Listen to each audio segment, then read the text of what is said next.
안녕하세요, 나연입니다. 최근 또 새로운 종목의 재무제표를 뜯어보면서 기업 분석을 하고 있는데요.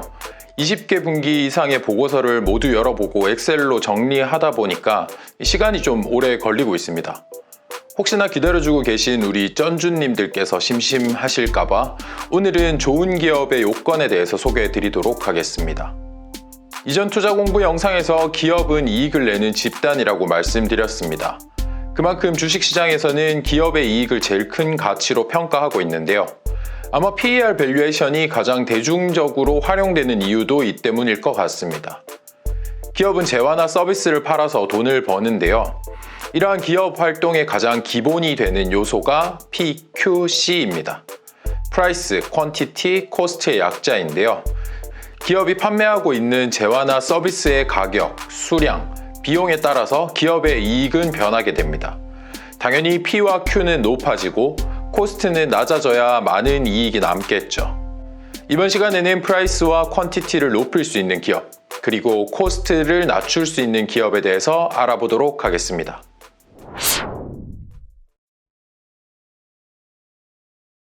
어린 시절 경제 기초를 배울 때 수요와 공급 곡선을 많이 보셨을 겁니다. 아시다시피 가격은 수요와 공급에 의해서 시장이 정해주는 것인데요. 수요보다 공급이 많아지면 가격은 내려가게 되고 공급보다 수요가 많아지면 가격은 높아지게 되는 것이죠. 최근 몇 년간 우리를 벼락거지로 만들어준 부동산 폭등도 수요 대비 현저히 부족한 공급이 원인이었습니다. 정부에서는 징벌적 과세를 통한 수요 억제 정책을 내놨지만 폭등하는 가격 때문에 미래의 실수요자 매수 심리마저 자극해버린 꼴이 되었는데요. 이렇듯 가격은 통제할 수 없는 시장 수요와 여기에 참여하고 있는 기업들의 공급에 따라서 움직이게 됩니다. 기업이 판매하는 제품의 경우도 마찬가지인데요. 작년 코로나 발생 초기 마스크 수요가 폭발적으로 증가하면서 가격이 치솟았다가 너도나도 마스크를 생산하며 공급이 늘어나니까 하염없이 가격이 떨어졌습니다. 이는 마스크 제조의 진입 장벽이 높지 않았기 때문에 발생된 문제인데요. 반면 같은 시기 재택근무가 활성화되면서 늘어난 전자제품 수요는 진입 장벽이 높은 반도체 공급 부족 사태를 불러일으켰습니다. 덕분에 D램 가격이 상승하면서 삼성전자를 9만 전자까지 밀어올렸죠.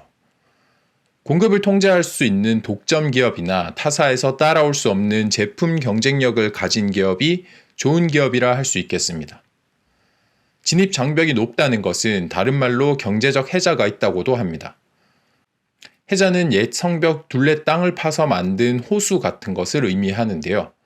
높은 성벽 아래 깊은 연못까지 갖춰진 제품이라면 수요가 높아졌을 때 아무나 이 시장에 뛰어들어서 공급을 늘리진 못할 것 같습니다. 프라이스에 대한 이야기는 추후 코스트에서 다시 한번 언급하기로 하고 퀀티티로 넘어가 보도록 하겠습니다. 판매 수량이 늘어난다는 것은 수요가 상승한다는 것을 의미하는데요. 먼저 제품의 가격을 낮추거나 품질을 높여서 타사 제품 대비 경쟁력을 갖추고 시장 점유율을 확대하는 방법이 있습니다. 가격 경쟁력은 뒤에 말씀드릴 비용을 어떻게 통제하느냐에 따라 마진율이 달라지기 때문에 아무래도 투자자 입장에서는 품질 경쟁력을 통해서 시장 점유율을 확대하는 기업이 좋다고 생각합니다. 물론 통신 3사의 경우처럼 매년 괜찮은 이익을 벌고 있지만 포화 상태의 국내 시장에만 국한된 비즈니스를 하는 경우는 본업의 성장 측면에서 한계가 존재하기 때문에 높은 멀티플을 부여받기 어렵죠. 가장 좋은 케이스는 시장 자체가 커지는 경우인데요. 국내에서만 판매되던 제품이 글로벌로 진출을 하면 엄청난 매출과 이익의 증가로 이어지게 됩니다.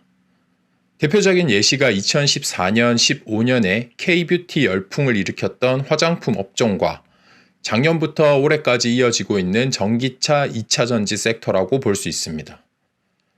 최근 소개해드렸던 컴투스의 경우도 엔터테인먼트 측면에서 게임을 즐기던 기존 게이머 시장에 플레이 투 언이라는 패러다임의 전환으로 글로 게이머라는 새로운 수요층이 형성되었다고 생각했었습니다. 하지만 시장이 커지더라도 제품 경쟁력이 없다면 경쟁사의 점유율을 모두 빼앗기고 도태되어 버릴 수 있기 때문에 성장 산업에서도 종목 선정이 중요할 것 같습니다. 제품 자체의 경쟁력이 좋다면 시장에서는 높은 가격에 제품을 판매하더라도 이를 찾아주는 수요가 꾸준히 증가할 것이라고 생각합니다. 마지막으로 비용을 줄일 수 있는 기업인데요. 비용은 영업활동을 하는데 필요한 원재료, 임직원의 인건비, 지급수수료, 감가상각비 등이 있습니다.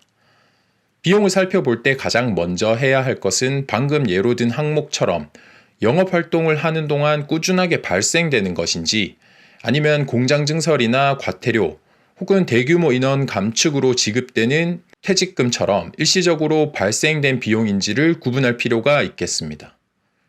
만약 일회성 비용이라면 신규 공장이 완공되거나 과태료 혹은 퇴직금 지급이 완료된 이후 기업의 이익이 다시 개선될 수 있을 것입니다.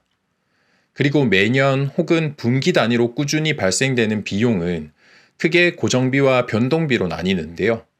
쉽게 설명하면 생산 활동을 하지 않아도 발생되는 직원들의 급여나 건물 임차료, 보험료 등을 고정비라 하고 생산 활동에 따라 달라지는 원재료 비용이나 수수료, 운반비 등은 변동비로 구분됩니다. 고정비와 변동비를 명확하게 딱 잘라서 구분할 수 없는 성격의 비용도 많이 존재하기 때문에 기업을 분석할 때 통제 가능한 비용인지를 따져보는 것이 중요할 것 같습니다. 전에 소개해드렸던 세와 PNC의 경우도 운임비가 증가하며 이익을 갉아먹었는데요. 이는 회사가 통제할 수 없는 비용이기 때문에 해외보다는 국내 매출 마진이 오히려 나아질 수 있겠다 생각했습니다. 같은 이유로 운임비 상승의 수혜를 볼 수 있는 태웅로직스의 재투자를 진행했었는데요. 오늘 3분기 역대 최대 실적을 다시 경신했음에도 코스닥에 상장한 죗값인지 지긋지긋한 피크아웃 논란 때문인지 모르겠습니다만 주가는 지지부진한 상태입니다. 아무튼 통제 불가능한 비용 인상이 발생했을 때 제품 가격에 전가시킬 수 있는 기업을 좋은 기업이라 할 수 있고 시장이 모르는 일회성 비용이 사라질 수 있는 기업에 투자해야겠습니다. 이 외에 실제로 현금 유출이 발생되지 않는 명목상의 비용인 감가상각비가 있는데요. 이 부분은 추후 재무제표 공부 관련 영상에서 다뤄볼 수 있도록 하겠습니다. 오늘은 기업 활동의 가장 기본이 되는 PQC에 대해서 알아봤습니다. 앞에서도 말씀드렸지만 이 PQC는 상호 연계되어 있기 때문에 각 항목을 개별적으로 뜯어보기보다는 유기적인 관점에서 살펴보는 습관이 필요할 것 같은데요. 각 항목을 이야기할 때 공통적으로 언급됐던 핵심 가치는 바로 제품의 경쟁력이었습니다. 이를 바탕으로 가격을 인상해도 Q가 줄어들지 않는 기업, 새로운 시장이 개화되거나 시장이 커지면서 Q가 증가할 수 있는 기업, 통제 불가능한 비용을 가격에 전가할 수 있는 기업이 있다면 아래 댓글로 제보 부탁드립니다. 대신 주의해야 할 점은 좋은 기업과 좋은 주식은 다르다는 것인데요. 이러한 장점들이 주가에 이미 반영되어 높은 멀티플을 부여받고 있다면 좋은 기업은 맞지만 투자자에게 좋은 주식은 아닐 것 같습니다. 전주님들께서도 오늘 소개해드린 좋은 기업의 요건을 충족하는 종목을 발견하신다면 그 전에 업로드해드렸던 여러 밸류에이션 방법들을 활용해서 주가에 충분히 반영되어 있는 것은 아닌지 판단해 보시길 바랍니다. 오늘은 여기까지 하겠습니다. 시청해주셔서 감사합니다.